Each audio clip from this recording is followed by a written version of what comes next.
This is my audio commentary critiquing video game imagery.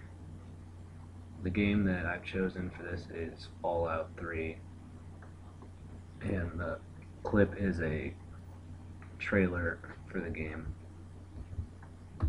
And it starts out with a light bulb flickering on and off. And eventually when it turns on, it's a bright yellow, an intense bright yellow color.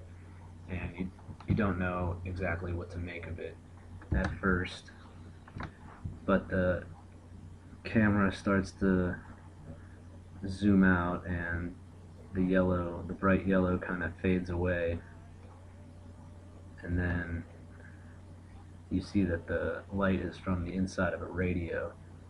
And if you look at the radio, it's kind of all, the intensity of the yellow is gone away and all the colors are very dim, low valued colors.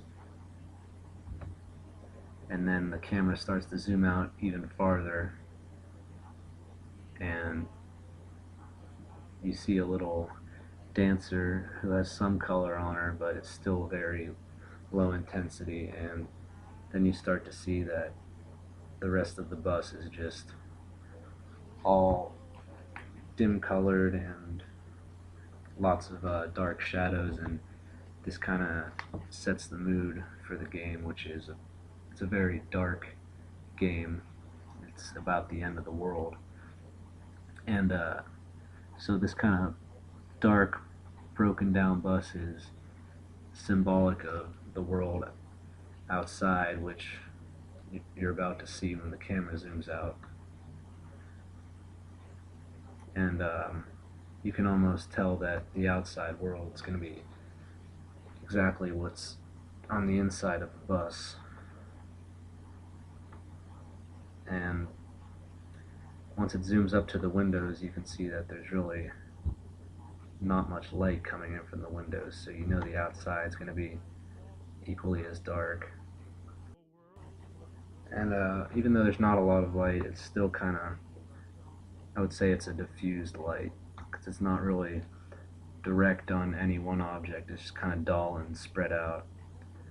And eventually the camera zooms out to see this empty, dark city, this completely destroyed city, which kind of matches the mood that was set by the colors that you see on the inside of the bus.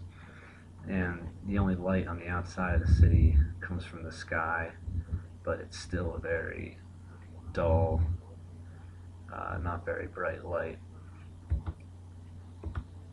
And the camera keeps zooming out, and the image gets even darker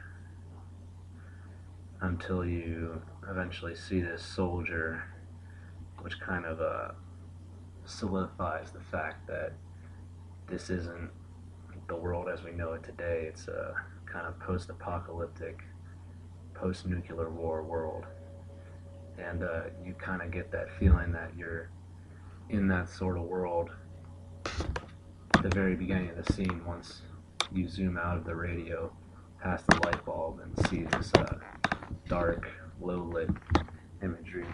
So the whole trailer is kind of symbolic of the whole game, really, and how dark and scary of a game it is. And you say